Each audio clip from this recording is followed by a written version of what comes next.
Hi, my name's Michelle and I'm Mama Loves You GB here on FlossTube. This is Albus. Albus, are you going to smile for us today? No? Dalmatians can smile, and he can smile, but he's just not in the mood for it today. I think he thinks there's somebody outside, so he might start barking in a minute. I've been asked lots of times if I would film a video using Rit dye to show how I dye my fabrics. And I've done just that. So I've used the low immersion technique and I'm going to show you how I dye 5 different fat quarters. The colours I've chosen are all neutrals because they are the ones that I find hardest to buy online. They're the hardest to photograph and I think they're the hardest to buy online, which is why I tend to dye all my neutral fabrics myself.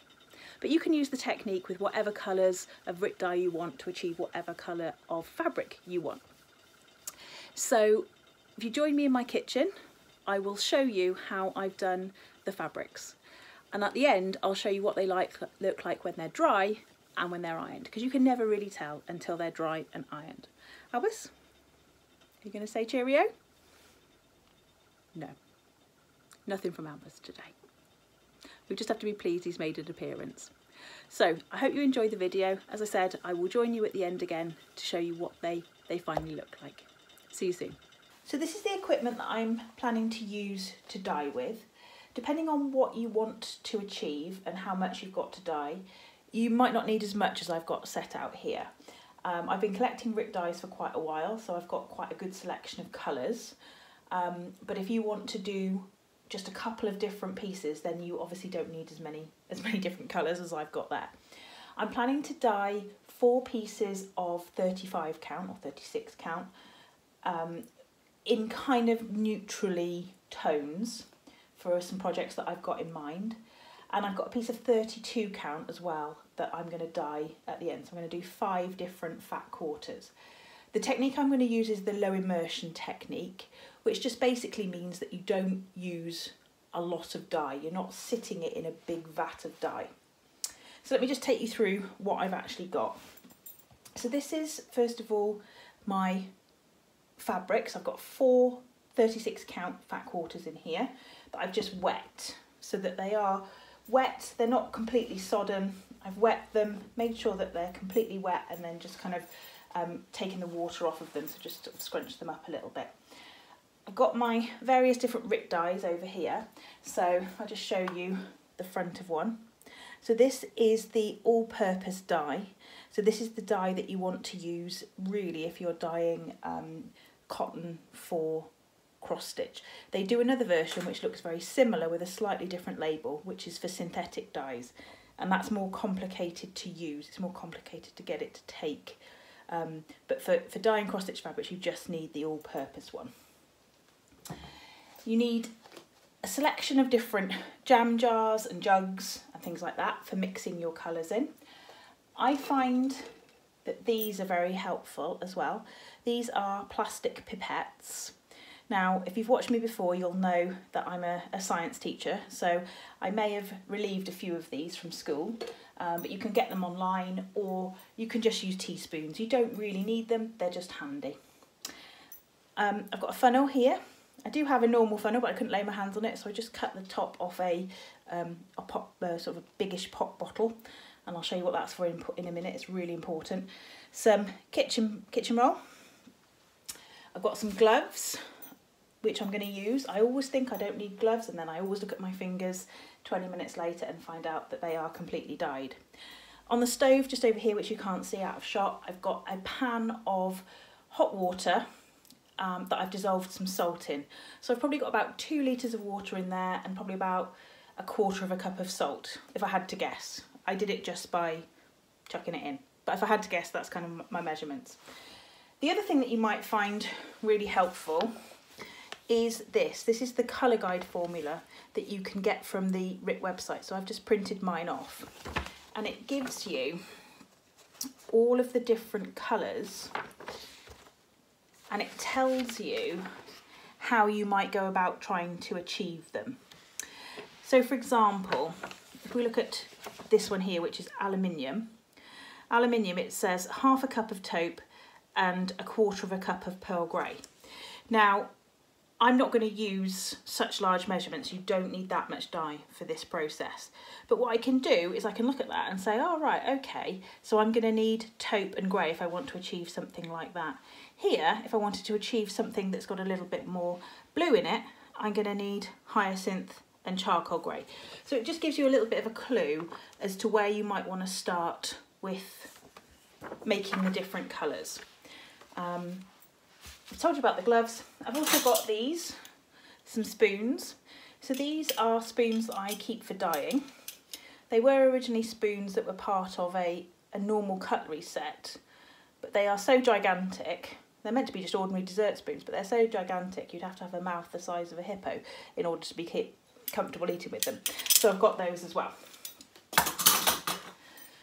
So let me show you what I'm going to do. The first one that I'm going to dye perhaps won't be the most exciting, because what I want to dye is I want to dye something that is just off-white, because I want to do the Erica Michaels Bristol Berries, and they're stitched on a very, very pale fabric.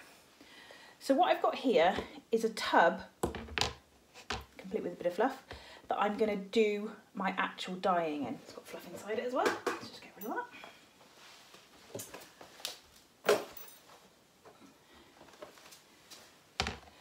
Now the low immersion technique is going to give you quite a lot of mottling.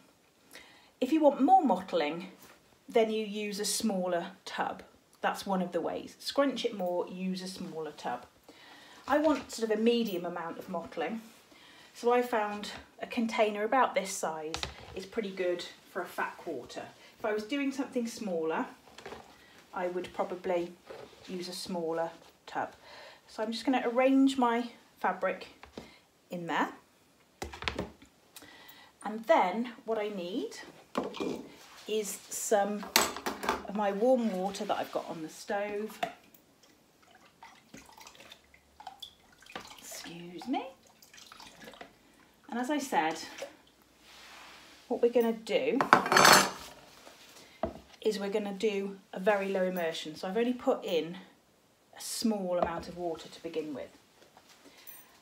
Now, I'm going to take some taupe to begin with, and as I said, because I want this to literally be just off, this is a new one, just off white, I'm not going to use very much. I've given the dye a good shake. I'm just going to put a few drops in and then give it a bit of a stir to see how it looks. Now,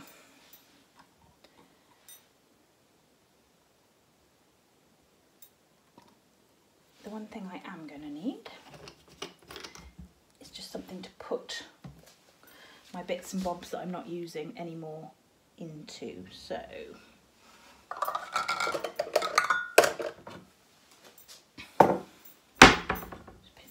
cupboard.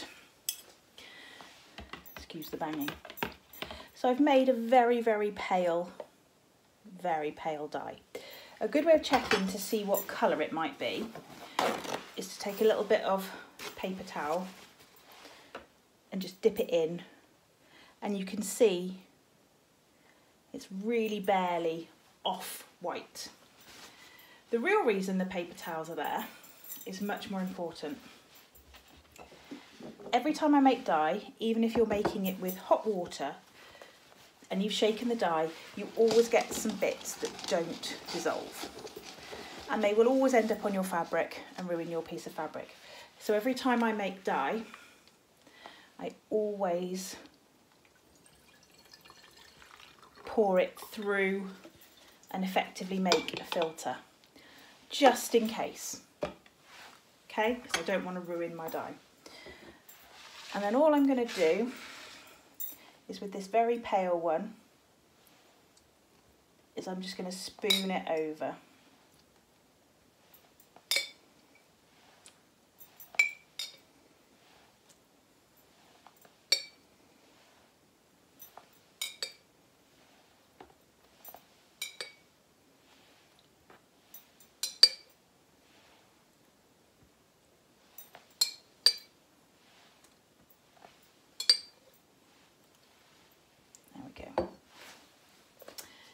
and you can just press it down with the spoon and get it into the bits that haven't been caught by the fabric.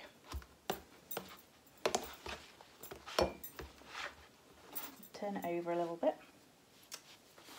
I'm going to put my spoon.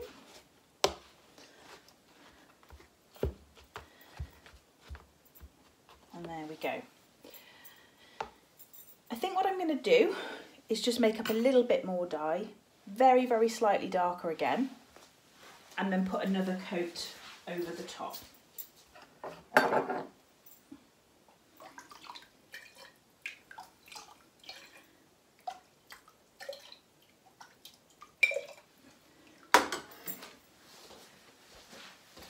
And for those of you that were asking, this is exactly the method that I used when I was making my fabrics for the Year in the Woods stitch along.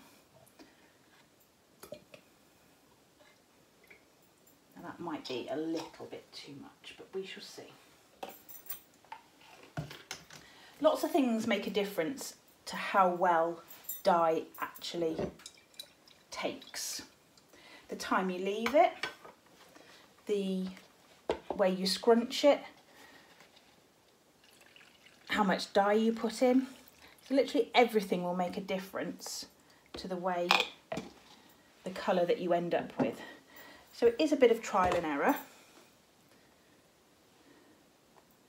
So you can see that one is quite a bit darker than my original dye. I'm going to go a little bit careful with it. And you can always, see I still haven't put my gloves on. This isn't a very dark dye though, so I'm going to be happy with that. You can always just lift it out and have a look and see if you're happy with it. Like I said, I want this to be a really, really faint dye. I just want it off-white. So what I'm going to do now is I'm going to rinse this and I'm going to hang it up on a hanger in my garage because today is not a day for drying fabrics outside.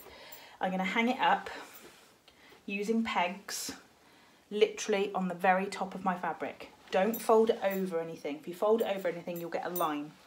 Okay, so I'm going to rinse this one and then go and hang it up and do another one. I'm going to get started with another piece. So this piece that I want to dye is going to be for my 12 Days of Christmas stitch along that I'm going to be doing with Chrissy, Finally a Farm Girl. And the sort of colour that I want to achieve there is almost like a warm tan, a warm caramel kind of colour. So what I'm going to do is I've got the little bit of dye that I've left over from my last dye, which I'm going to keep because it might be quite useful for changing colours with. And then I'm going to add some more of my warm salty water to the jug.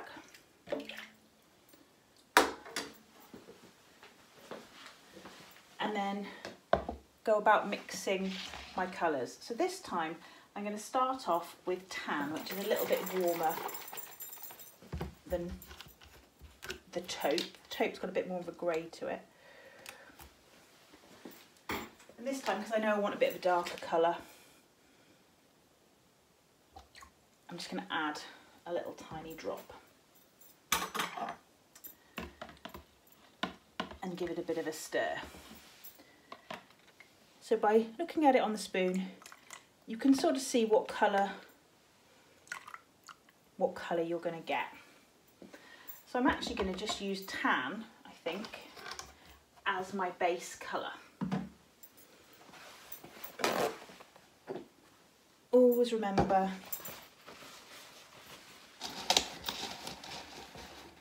to pour it through the funnel.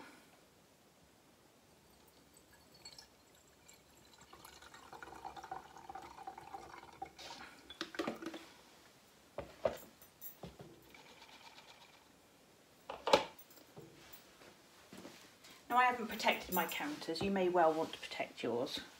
I think the last time I showed you dyeing, I said that we were hoping for a new kitchen fairly soon, and we are still hoping for a new kitchen fairly soon, but I'm not as concerned about mine as you may be if you've got lovely kitchen counters. So I'm just going to start off by spooning this one over, and I can see straight away it's not quite as dark as I wanted it to be. Remember, when you dry your fabrics, they are going to come out a little bit lighter, but it's much easier to build up colour than to realise you've gone too dark to begin with.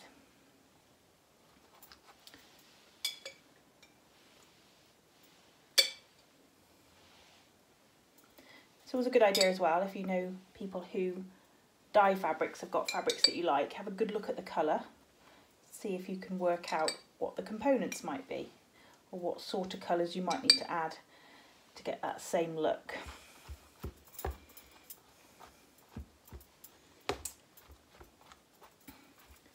So I'm just going to leave that to sit there, and actually as it's taking, I can see it is getting a little bit stronger than it first looked.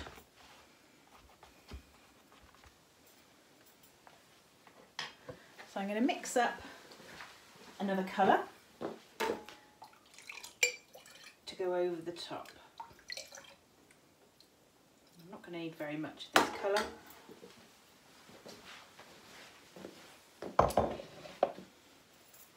I might actually, I might actually just use some of my previous dye. It's not very strong, but it is a different colour tone.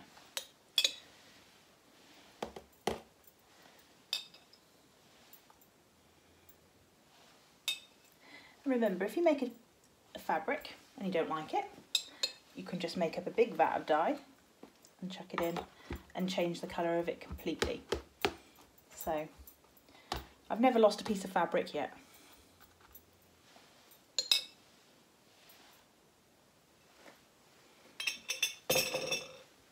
Now we're getting there, but I do still want it to be a bit darker than this. So I'm going to have a go with some caramel.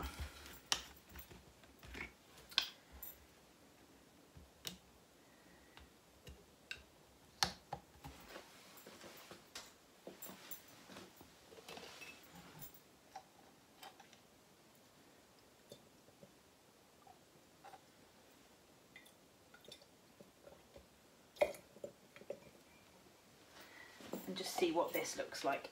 You can obviously mix the dyes in this pot. I'm just kind of using them at the moment straight from the bottle, seeing what they look like and seeing where we go from there. So again, I'm just gonna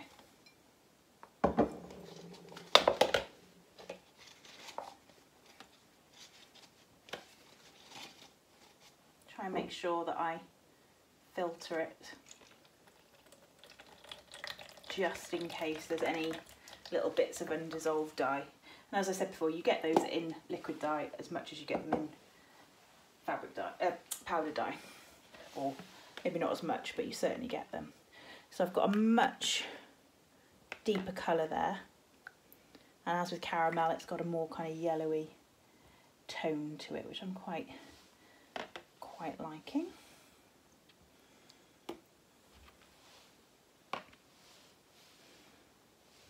And I'm just sort of selecting places to put the dye.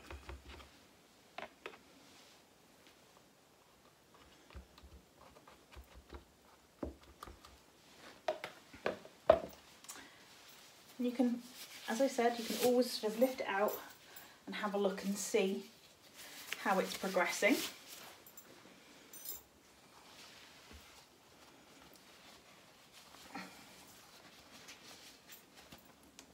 So I'm starting to get there.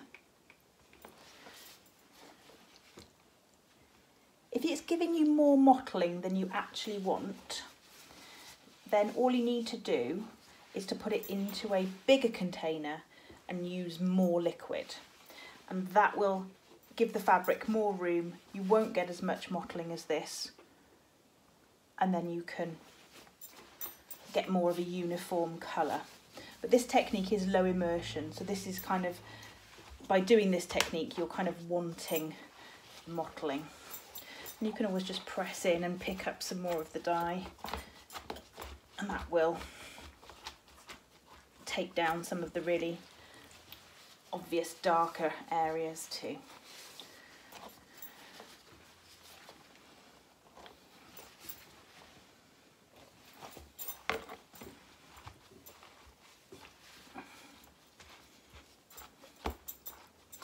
And I think I'm quite happy with this piece.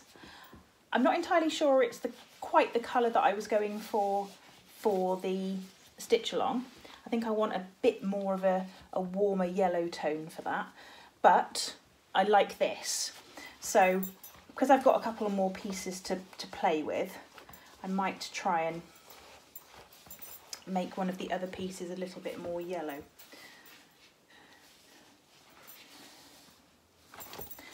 Yeah, I think I'm going to leave that there.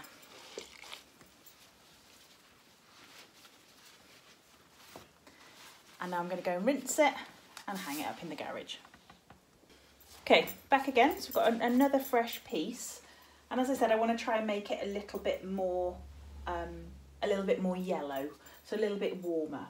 So I'm going to go back with my caramel and my tan. Just there we go. And I'm also got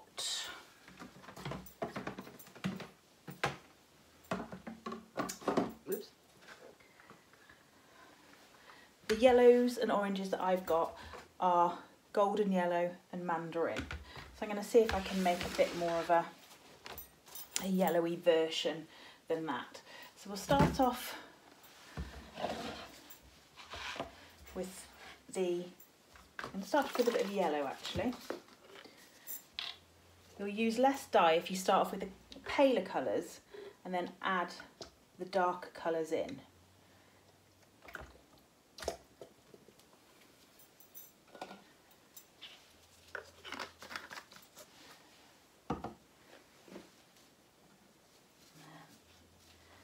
My one from the caramel.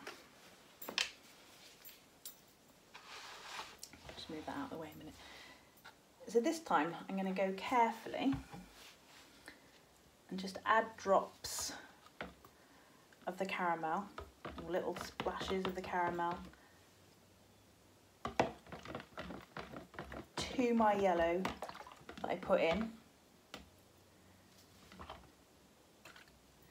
And see if I can achieve a slightly more yellowy tone. Just a little bit more of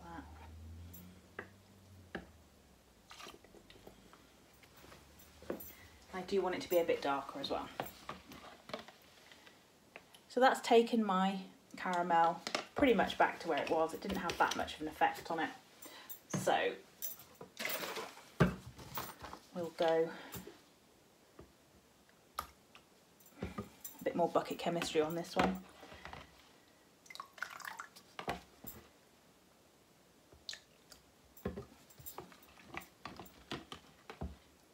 There we are. So we're getting a bit of a warmer tone. And I can see, as I'm letting that drip off the spoon, that there is bits of undissolved dye in there. So really remember to put it through. There we go, we're getting there. Put it through the funnel. As I'm going, I'm kind of keeping a spares jar over here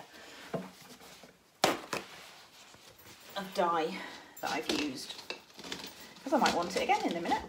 So nothing goes to waste.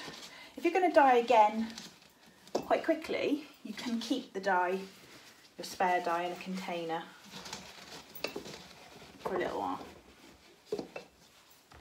Right, let's pour this in and see where we get to. So straight away I can see this is definitely going to give me more of a yellowy brown. And you can see the colour on the filter paper, or the paper towel gives you quite a good indication of the sort of colour you might be going to be working with.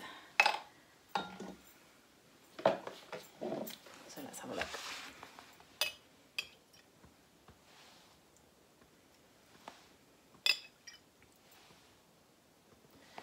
We've got quite a good colour. It is quite yellowy, which was what I wanted. It's what I'm happy with that for a base. I don't think I would leave the full piece that colour. So I'm just going to pour over what I've got.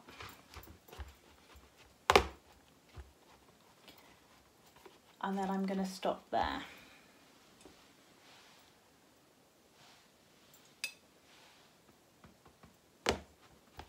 So I haven't used everything because looking at it, it's a nice colour, but I'm not sure I want it to be that much more of that. I'm going to put in some taupe. I'm going to put it back into here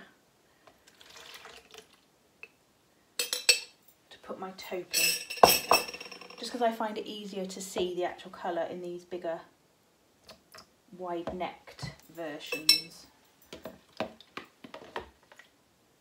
A little bit more. It really is just trial and error. And I like the tone of that colour, but I think it's going to be a bit dark, so I'm going to put in just a little bit more water.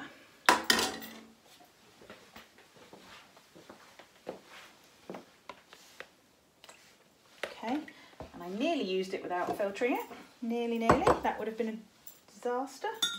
Could have been a disaster.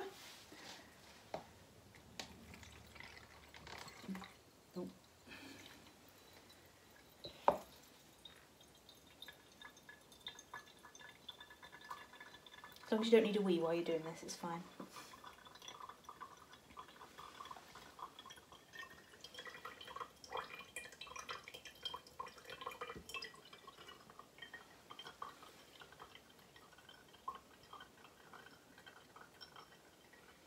Get there eventually.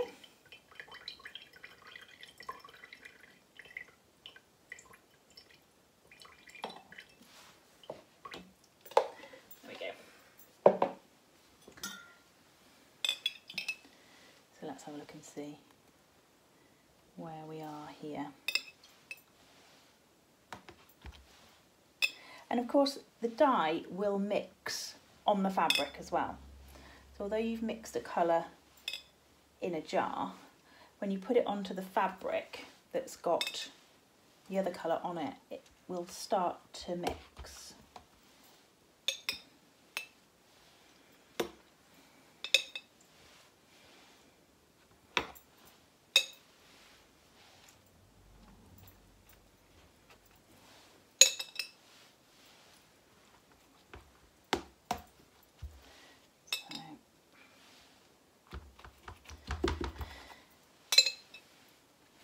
Liking this tone with the other one kind of underneath, so give you that.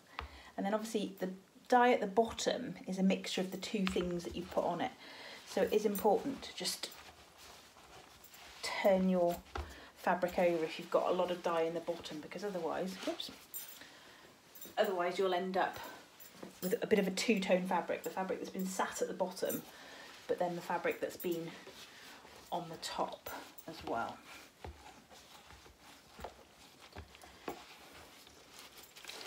I'm just going to squeeze that out. The more you squeeze it, the more you're going to kind of mould the two colours together. So that's kind of where I am with that, and that's not too far off kind of what I was hoping to achieve. I'm going to see how it rinses and then hang it up. Remember, it will be lighter than this, and also part of my kitchen's in shadow, so there's not much I can do about it, unfortunately, but it is a slightly different colour to perhaps what you're seeing on the screen. I'm going to rinse it and see where we are. If I like it, I'll hang it up. If I don't like it quite so much, then you might see it again in a minute. So the last piece I'm going to dye, I want to go for kind of like a greyish, so kind of like a grey, beigey colour. Now you'll see that I managed to drop a little bit of colour on my fabric from when I was doing something else. It's right at the edge, so it doesn't matter. But that's what that little mark is. I'm a bit of a mucky pup. So we're going to go with the pearl grey, the taupe and the charcoal. Now I've not used the charcoal before. This is a new one to me. I've used these other two before, so I kind of know how they play out. So I'm going to start off with the grey, which is the pearl grey. I really like the pearl grey. So again, I know I want a slightly darker base, so I'm just going to drop a little bit of it in. Let's see where we are. So that's just given us a nice grey. It's not particularly dark, but because I'm going to add in some other colours, it will get a more dense dye. I'm going to put in a little bit of taupe. And that will just take that grey onto the slightly beigeier end. Now you do have to be careful with pearl grey. Sometimes it can kick up quite a bit of a purpley colour. But for this one, I haven't got a colour in mind, really. So I'm just going to see what happens to it. Let's just do a quick, where's my other jar gone? There it is, in the sink. Quick filter on this one. As I said, if you've got a funnel at home, it's great, but the top of a pop bottle works just as well. And the number of times this technique has saved a piece of fabric, it really is worth doing. It takes a couple of seconds longer. So that's where I am on that colour. And I think that is going to be what I would want as a top colour. I don't think that's what I necessarily want as a base colour. I want something a little bit lighter to show through. So I'm going to use, actually, I think I'm going to use my random pot that I've just been chucking stuff into. It has been filtered already, this one. So I think I'm going to use that as my base and maybe that as my darker. We'll see. This is quite pale now, so in fact, let's just go a little bit. Oops, that was the floor that it just hit. Let's put a little bit more in. It's slightly going away from low immersion, but it'll just give that fabric a bit of a colour. Bit of grass in there as well. God knows where that came from. Okay, let's have a look at this and see what it actually looks like. Now that is actually quite a nice tone. I've still got a piece of 32 count to have a go with, and I'm going to stick with the kind of sampler colours or the neutral tones for this one. I've done a few demonstrations before of getting the brighter colours with other different types of dyes. And of course, if you want to make the brighter colours using this method, you just use different dyes. You just use the different colours. What is that?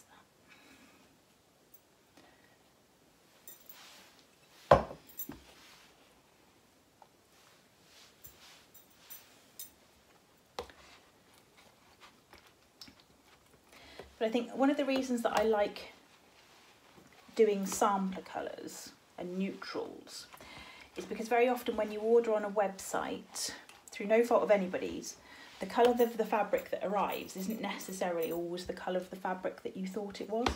And I think that's even more true of neutrals. So that's why I quite like dyeing my own neutrals, because I can kind of play with them to my heart's content until I get the sort of colour that I'm after.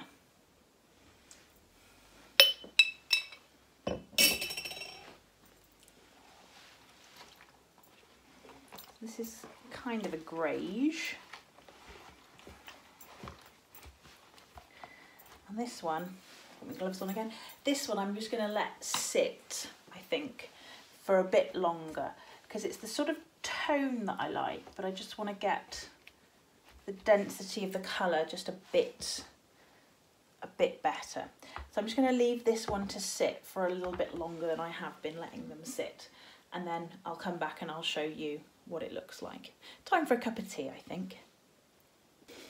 So in the time it's taken to boil the kettle, to stop the dog barking at the postman, to make a cup of tea, this is kind of where I've left my fabric. I have been moving it about quite a bit, so you're not going to get such deep mottling because I have been moving it about and squidging it about, and it's really hard to see what it's going to look like because there's light coming through it, but that's kind of a good colour. I'm happy with the colour of that, so I'm going to rinse it out and then hang it up in the garage to dry, and then I'm going to have a go with the 32 count. I'm going to try something a little bit more dramatic. So what I've got now is my piece of 32 count. It's still a fat quarter. I've got some more of my salty water that I've had on the pan on the stove, which seems to have, I think it's just a piece of undissolved salt, and a cup of tea. The cup of tea is not required, but it's just tasty. So I'm going to try and do, I don't know is the answer to that. So I've got in my mind that I'd love to be able to try and do murky. Now, everybody wants to try and do murky, but it's really hard to do. I've never successfully managed it. So let's have a look and see what we can get. Now, I know murky's got quite a tan kind of base to it, quite a strong base to it of brown. So I'm going to put in some caramel, a nice dark, and I'm going to put in some tan. This is my difficulty when people ask me to replicate my fabrics, because I play. I will just play around with colour until I get kind of what I want. So as much as I would really love to have my own fabric line one day, I would certainly have to write down a lot more than I currently do. So I'm going to start with that. Let's see what happens. I'm going to start with that. So again, definitely with these darker colours, I'm going to be filtering those.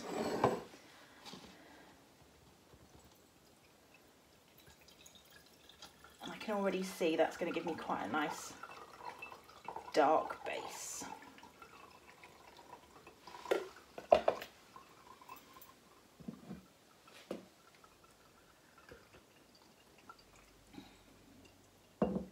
Now, if anybody's wondering, those Ray Dunn mugs are fantastic for tea. A, you get a lot. B, it stays warm for a long time. So if you're the sort of person that has a cup of tea, starts stitching, and then finds out the tea's gone cold, that is what you need. You need a big vat like that. So, let's put that over there. Wipe up my spills, and then let's see where we get to. The other trouble with doing kind of bucket chemistry fabrics is that if I ever do make a colour I really like, it's very hard to replicate it. So what I'm getting here is what I would call a really nice kind of chocolatey brown.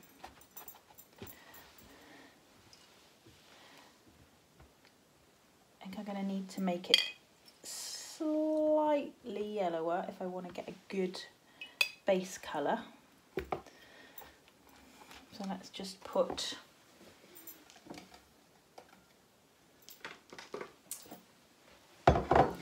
just a little bit of this in a new jar and add some yellow. I reiterate, I don't know what I'm doing on this one. I do not know how this is gonna turn out. But people have asked me what my method is, and this is my method. So madness, in other words. So just quickly filter that little new piece.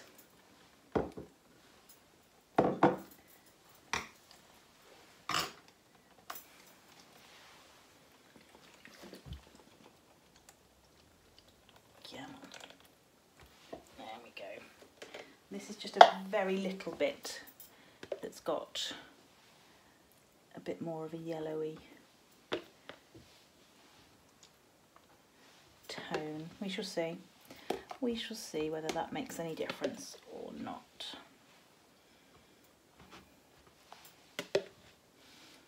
The other difficulty with dyeing fabric is that you start off dyeing and then you get a colour that you really like, which isn't necessarily the colour you were aiming for, but you really like it, and you know that you kind of have to stop there, because if you don't, you'll never get that colour again. I'm going to try a little bit more of my yellower version. And again,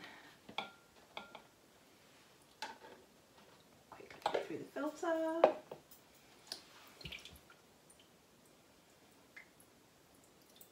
And I am just playing with little bits of dye here. I'm not making up great quantities. But it is stronger. It probably is a bit stronger than you would normally make it. So again, this is exactly how I achieved the colours that I did when I dyed my fabrics for the Through the Woods series. Just sort of got to a base colour that I liked, and then added on top other colours that I thought went with. There we go, just give it that a little bit. Went with it. So I'm just going to push that fabric right down just to make sure that I'm not going to get any white bits, because I don't know what colours are in Murky, but I know there's not any white. So you can just swirl around what you've got, and I think I will put my gloves on to see how this is looking before I go in with the grey. Now the last piece of Murky I had quite a lot of green in it as well, and I don't like it so much, so I'm going to just stick with a grey. So let's have a look and see where we are.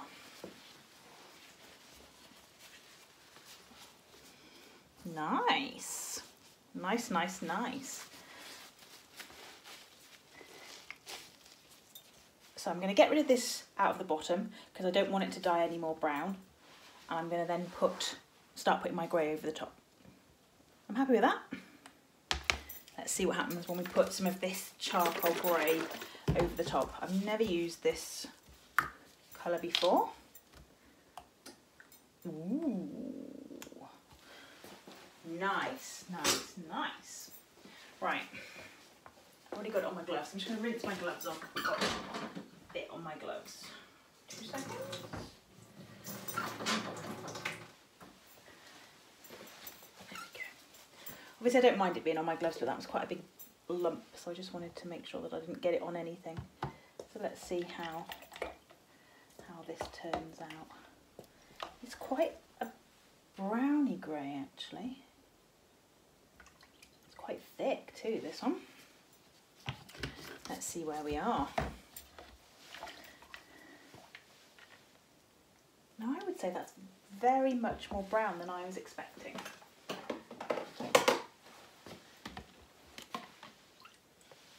Can you see? That's very much more brown than I was expecting.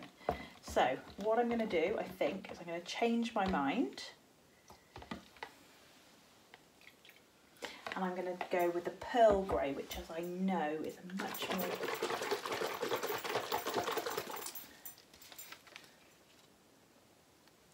Yeah, it does. It looks very dark brown on that. I'm very surprised at that. Right, I'm going to make up some thick, dense pearl grey instead. Grey. I really was not expecting that colour. Let's try again. And I'm going to put a good dollop in this time so that I know it's going to be nice and dark. And there we go. That's much more what I was expecting from the charcoal grey.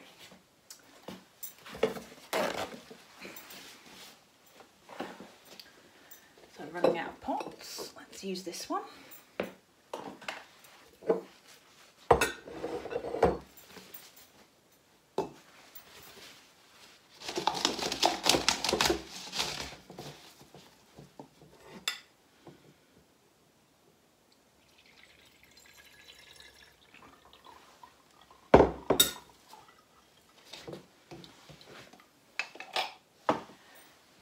And let's put this one on instead. And this one, I'm really going to try and make some clear pockets of it. I'm going to kind of load it up in specific areas. I think I may even need to make the last bit even stronger.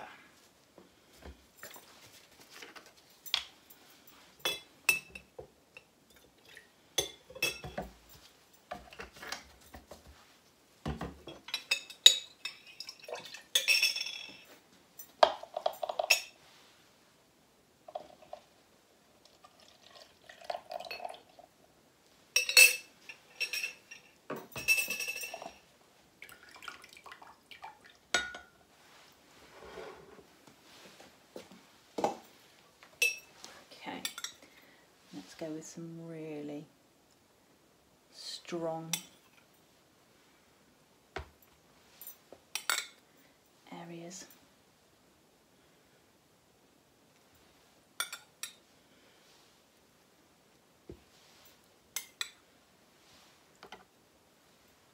I think I'm going to leave this one just to sit and see what it looks like, and then see if I can put some more grey in specific areas.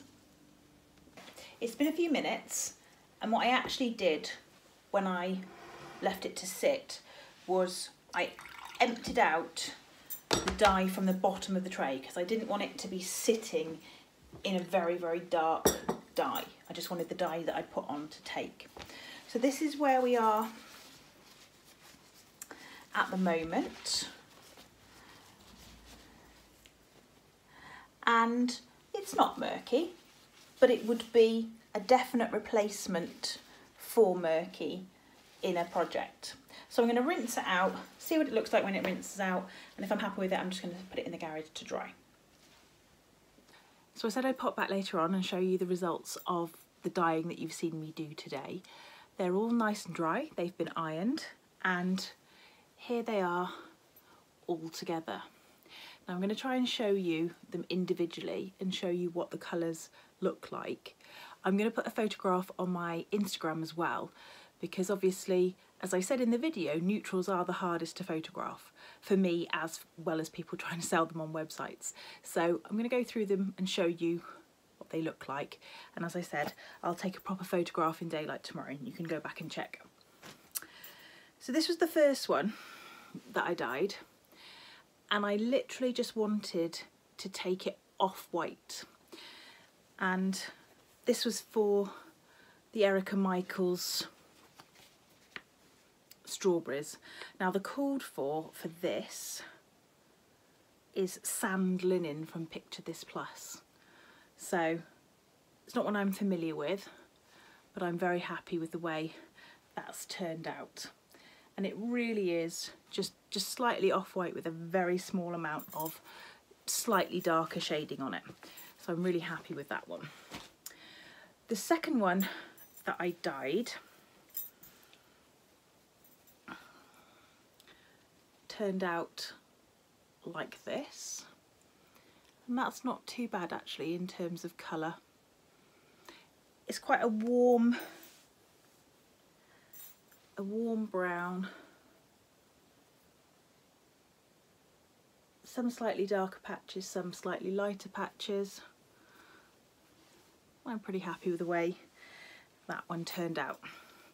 The one that I was dyeing specifically for my 12 Days of Christmas stitch along with Chrissy, Finally a Farm Girl, this is more the colour that I wanted. I wanted to try and get more of a yellow base to it. If I put those two together, you'll see why I decided to kind of have another go at it in the video and get more of a yellowy base to it. So you can actually see those two quite nicely together. So more of a golden tone, which I think is going to be better for that particular design. This is the one that I was aiming for, that I called kind of greyish.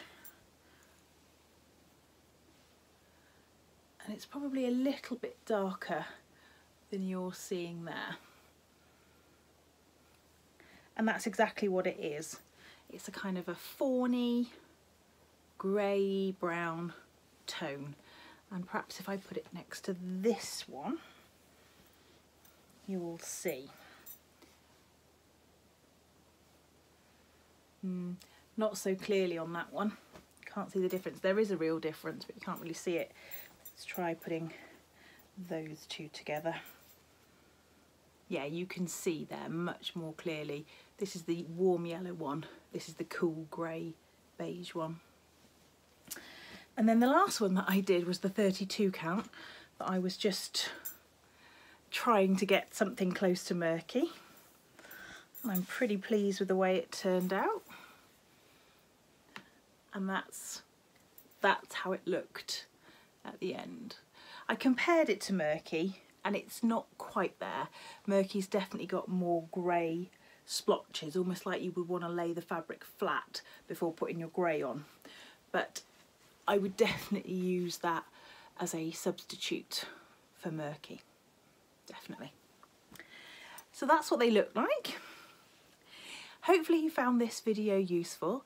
If you have, you might want to consider buying me a coffee. The link is down below, and I'll see you very soon. Stay classy, stitchers.